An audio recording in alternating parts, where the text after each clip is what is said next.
Então, esse foi o ponto, Guru e todo mundo, é que realmente a visão que eu tive antes, até eu nem tinha visto toda essa notícia, eu já tinha tido a visão que estaria se aproximando esses objetos que vão fazer uma diferença muito grande na Terra. E que, se nós na Terra já temos essas máquinas, o que não dá para imaginar de povos mais avançados. Mesmo que no mundo pareça que a gente está tudo brigando, para ver o espaço nós estamos todos juntos. A comunidade europeia, o Canadá e os Estados Unidos com a James Webb. Então, a Suzy preparou um dossiê incrível aí pra gente definitivamente entender o que é o Trace Atlas na opinião desses dois incríveis médios. Vamos lá, Suzy. Eu vou passar rapidinho esse meu histórico e para daí o Marluz fazer a introdução de o que a gente pensa junto sobre tudo isso. Primeiro é relembrar que tem sido cada vez mais constante a descoberta de objetos, mas o que chama a atenção é que pode ser um cometa, mas não tem a cauda como os outros têm. Então já chama a atenção. Tem uns que não tem nem a luz que deixa o rastro. Tem um movimento muito diferente e parece ser guiado por algo que não é a força que a gente está acostumado. Senão eles bateriam em algum dos astros aí no céu, no cosmos, mas não bate. Então tem intrigado muito. Então pode ser sim um cometa, pode ser uma nave guiada e pode ser só uma sonda não guiada, né? Não comandada com alguém dentro dela. E as hipóteses são tão grandes, mas todas elas só colaboram com aquilo que a gente está aprendendo. Olha só, gente, 1600, Galileu Galilei, que ousou falar que era tudo diferente, foi condenado.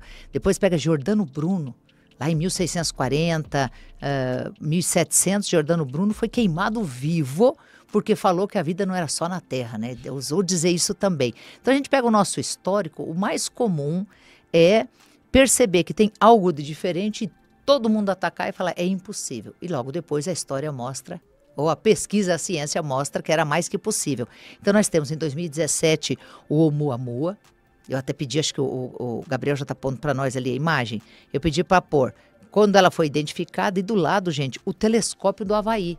Olha que máquina maravilhosa, suspensa lá olhando o cosmos. Depois nós temos o segundo que foi identificado e catalogado, que é o Borisov, em 2019, e aí também já pus ali o formato que se imagina que seja quando vê o composto dele, né? A questão é que a gente não tem a menor ideia do que existe dentro dessa imagem. E é claro que daí o terceiro, que é o nosso Trace Atlas, que é fantástico, agora está aí mexendo com todo o status quo de falar que nada existe. Então ali estão as fotos originais que a NASA está dispondo, e o Trace Atlas, ele é muito interessante porque o Atlas, quando você pega a tradução em inglês, né, Sistema de Último Alerta de Impacto de Asteroides na Terra. Quem é que faz um sistema de alarme de impacto de asteroides se não imaginasse, pelo menos por um segundo na ciência, que ia ter ou não esse impacto, né? E logo depois, gente, eu vou dar a resposta que eu tenho tido dos mestres. Eu sempre tenho que reforçar que eu falo muito com eles, porque são realmente meus guias, né? E eu perguntei pro mestre, eu fiz aqui no Alegria de Viver, que foi um maravilhoso episódio, né, Guru? Quem quiser ir lá rever, que eu falo da visão de que duas naves não tripuladas estariam chegando no planeta Terra. Para minha surpresa, no outro dia, o Erren Lodakos fala também da mesma, só que eu fui visão e ele é uma pesquisa científica. Achei fantástico, já falando do Trace Atlas. E ali, então, o que ele respondeu para nós? Que eu pedi para o Gabriel pôr a foto do SpaceX, hoje, a Terra. Ó, essa foi a resposta deles. Falei assim, pera lá, vocês têm o SpaceX saindo da Terra, já orbitando o espaço. Vocês têm a ISS, que já é uma cidade aeroespacial entre a Terra e a Lua, que já é um puxadinho, né? Para a gente pesquisar tudo isso. Ali tem a foto dos astronautas e a foto de dentro da ISS, que é o Dragon Crew que eles falam, né?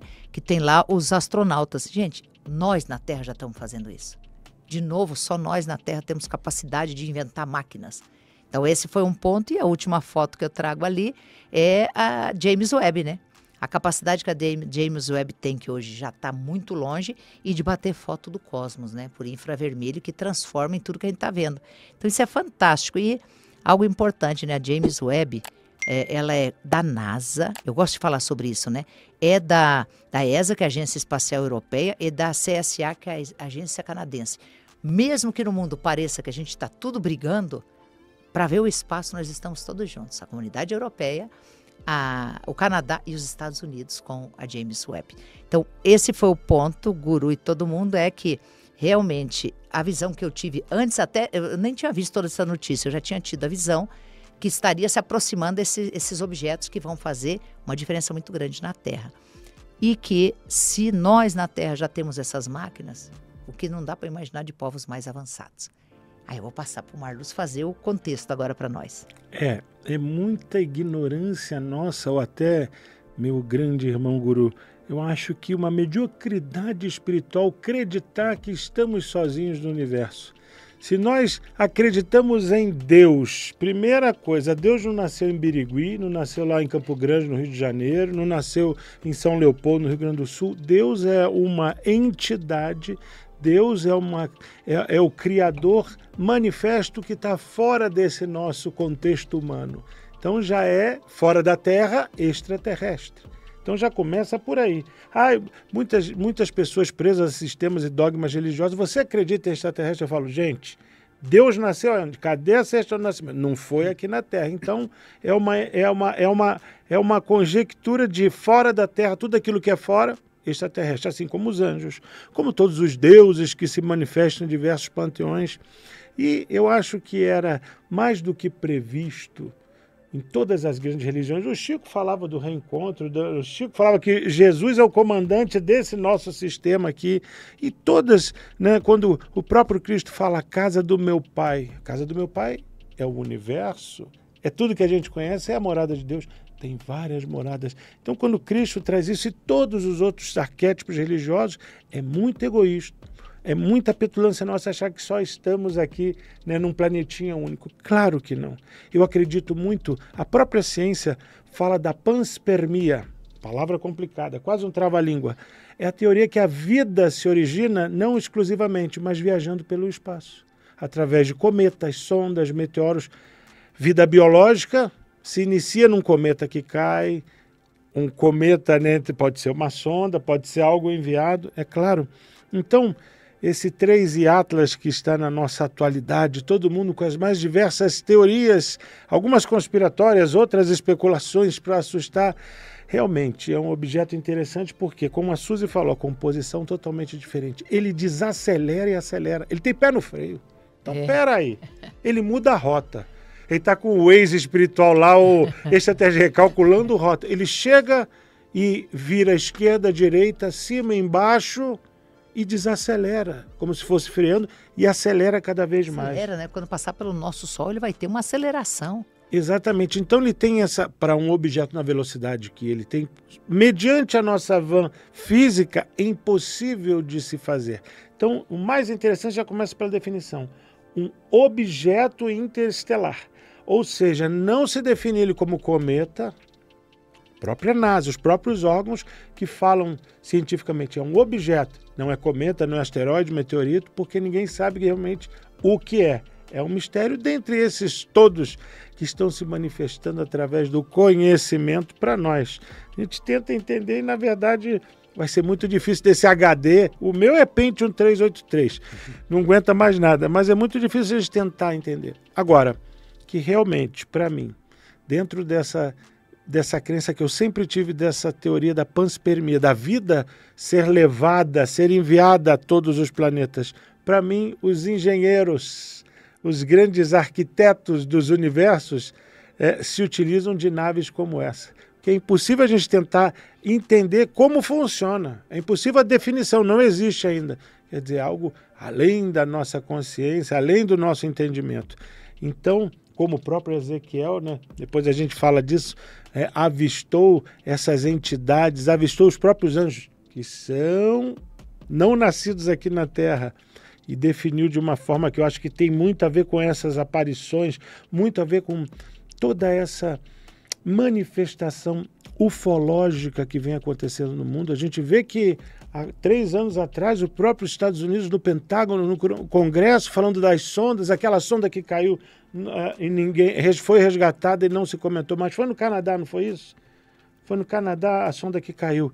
E o Congresso fez reuniões públicas falando sobre essas sondas, que algumas realmente não 8%, entre 8% e 2%. Não existe definição física. Não se reconhece com o que a gente conhece da Terra. Né? Não se pode afirmar que são inteligentes, mas possuem trajetória, movimento, massa que parece ser realmente feita. Eu considero que são as naves, além de tudo que a gente imagina, elas têm acesso interdimensional. Por isso que tantos conseguem ver, por isso que tantos não conseguem ver. Mas isso é só a ponta do iceberg, Guru. Tem muito mais. Já era falado, vocês vão ver. Minha mãe falava, meu filho, você vai ver coisas que nunca imaginou. As avós e mães falavam, né? Você vai ver coisa, meu filho, que você nem sabe ainda que existe. E realmente eu acho que está chegando por necessidade. A ectoplasmia está atuadíssima aqui, a gente fala nisso. Por necessidade do ser humano, da humanidade, nessa tribulação toda que vem passando, por esta falta de união, por essa falta de amor e compaixão ao próximo. Eu acho que o momento da intervenção externa, e aí a gente dá o nome no que a gente acredita e acredita. Deus, deuses, espíritos, mentores, tá para chegar. Então essa intervenção está em contagem regressiva. É real. Você vê que hoje a própria ciência, as próprias agências e órgãos governamentais falam sobre isso. É egoísmo demais dizer que a gente está sozinho aqui. Pelo amor de Deus. Olha a resposta que eu tive, que eu achei fantástica dos mestres, né? Se vocês, que a gente realmente, a nossa tecnologia não é avançada. Se você pensar numa civilização ultra avançada, a nossa é primitiva. Mas a gente já está suspenso no ar, já leva com tranquilidade, né? A última que foi a SpaceX 11. Está até terceirizado o serviço, de tão bom que está. Já tem alguém produzindo e levando astronautas, deixando suspenso lá onde, 100 anos atrás seria impossível. Impossível imaginar algo assim. Agora você falou dos... Já temos um robozinho em Marte lá mandando foto, né? Dá em Marte, no carrinho de controle remoto. Olha a cabeça em Marte. Outro dia eu vi uma foto do céu do anoitecer em Marte. Lá não tem luz elétrica, não existe a interferência luminosa que a poluição luminosa que... É uma das fotos mais espetaculares que eu vi. O céu estrelado visto assim, diretamente fora do nosso planeta. Então já temos um robozinho em Marte. Como é que... Aí eu pergunto assim, Suzy, imagina, minha irmã, a gente lá, os homens das cavernas, eu tô bem, só ia usar uma pelinha por cima, a Suzy ia ser Pedrito e Bambam. Lá nas cavernas, os neandertais, os homo sapiens, enfim, todas observando tecnologia diante de nós. Como que a gente ia entender ou descrever isso? Uhum. Como que como a gente pega nas escrituras, como a gente vê nos Vedas, os deuses voando, máquinas voadoras, quando a gente vê na própria Bíblia, enfim, como que a gente ia descrever esse contato? É a mesma coisa que agora vem uma agência como a NASA e fala objeto interestelar. Não se sabe o que é, não tem descrição. Pode ser um tipo de vida, um tipo de nave biológica, mineral, sintética, a gente não sabe. Mineral, né? Pode ser feito de pedra, de cometa, pode estar interno nela. Né? Interna. É. Exato, a gente não cria elementos, a gente não criou o próprio, nas construções civis, elementos hoje em dia de construção que são mais leves, que não deterioram, não oxidam. Então pode ser algum tipo de nave tripulada por entidades biológicas ou entidades energéticas. Então a verdade é que a gente não sabe. O grande problema do ser humano é tentar entender como vida aquilo que a gente é, baseada em carbono, baseada no biológico. E quem disse que um cristal de quartzo também não tem vida? Não existe vida baseada em quartzo, silício? A gente quer limitar o que a gente é aqui. Quem disse que a água é necessária lá para nós é, mas em outra dimensão, outro planeta. Em outro formato de a gente sempre é um elemento de comparação, por isso que a gente não aceita, muitos não aceitam. Mas será que tem? Será que tem dois? E muitas das manifestações que a gente entende tem sempre esse efeito também de comparação. Por que a pele é verde? Por que a pele é cinza? Por que tem 6 dedos? Gente, um estudo feito nos anos 90, só para passar para a Suzy, foi nos anos 90, onde a gente realmente tinha que ir aos cursos presenciais, encontrar os grupos. Não é hoje em dia que vocês têm essa facilidade de estar aqui. Um professor, era Paulo Guimarães, sobrenome dele Limão. A gente falava Paulo Azedo. Mas pertencia também a professora Irene Grant, nomes da ufologia, assim, Guevaé, enfim. era um grupo fechado de estudos, e ele fez a comparação mais fantástica, que aquilo foi um estalo para mim. Se a gente pega quando éramos, segundo, né, a lei da evolução, primatas, os nossos dedos, se você pega um esqueleto de um Homo sapiens, de um Neandertal, comparação, os nossos dedos, como o dedo de um primata, se você vê o dedo do macaco, eles são todos iguais. O polegar e os dedos têm o mesmo tamanho. Com a evolução devido à temperatura, devido à nossa necessidade de adaptação à mudança da Terra, os nossos dedos estão encolhendo. Em breve, o dedo mindinho, o nosso polegar, os nossos pelos vão cair devido ao aquecimento. Nosso crânio está cada vez mais crescendo na direção do cérebro e nossa face diminuindo. Então, o próprio evoluir da nossa vida, quando a gente vê naquelas descrições seres só com 3 dedos, olhos grandes, nariz pequeno, boca pequena, pele cinza, por quê? Porque provavelmente esses seres habitam uma dimensão onde o sol deles é diferente, ou a quantidade de luz violeta, dos raios ultravioleta, para digitar. Só tem necessidade, ó. Não precisa de tanto recurso. Não precisam recurso, pegar, né? porque tudo é robótico, tudo é mecânico. Olhos grandes, porque é necessidade do olhar. Cabeça grande, pela telecinésia, ou pelo não precisar falar. Então, eu acho que o 3 e Atlas realmente é algo surpreendente para a humanidade. Concordo. O Marluz me falou em passar a palavra, mas não, gente, eu fico aqui maravilhada escutando também. Você podia falar dos anjos, que a gente trouxe 2 fotos de Ezequiel para falar, porque ou você entende que os anjos têm um formato completamente diferente, ou ele não sabia como dizer aquilo que ele estava vendo, né? Exatamente como Ele eu falei. não sabia. Imagina eu e você, Bambam e Pedrita, lá na casinha dos Flintstones, lá, de repente olha aquela... Não existia luz elétrica, não existia nem nada, o metal derretido, manipulado, não existia. Imagina os próprios... As civilizações mesoamericanas, quando viam aquelas naves gigantescas, quando viam robôs quadrados, a gente foi para o México, a gente viu no museu lá, você foi, eu fui, e todos os deuses maias, astecas e incas, as culturas, as descrições são sempre quadrados, dentro de máscaras ou caixas, parecem seres mecanizados. Imagina, a gente não sabe a descrição do que é tecnologia, porque não tem, mas a gente só vai entender que aquilo é algo divino vindo dos céus. Então, imagina, a gente pega, muitos falam assim, muitos nossos irmãos protestantes, evangélicos, falam, mas eu não acredito porque não está escrito na Bíblia. Eu falo, pera lá, depende do teu ponto de interpretação. Pega Ezequiel... Vamos pegar o Ezequiel 1:14. 1 de 14 a 21 todo ali. Isso, que é o Ofanim, são os... Ofanins. Rodas dentro de rodas. Rodas em movimento com 4 faces que rodaram. Agora, olha que interessante, não parece a estrutura molecular de uma molécula? Você olha a foto, não parece uma estrutura de uma molécula? Uhum. E se você vê e você começa a entender, essas rodas, como Ezequiel fala, giravam umas dentro das outras, num movimento que trazia um estrondo ensurdecedor, mas ao mesmo tempo silencioso. Quando a gente viaja além do som, quando passa um avião, um Concorde, além da velocidade do som, pum, ela tem um estrondo. Tem o estourão. Que é um estrondo meio que silencioso, ele é fechado, puff, né? Então vocês imaginam que ele fala que, inclusive no versículo 16, ele fala que essas entidades, esses seres, tinham a cor do berilo. A cor do berilo é um verde incandescente. Então, quer dizer, além de terem essa forma, possivelmente produziam energia luminosa. Ele descreve essas carruagens, essas rodas dentro de rodas tinham a cor do berilo.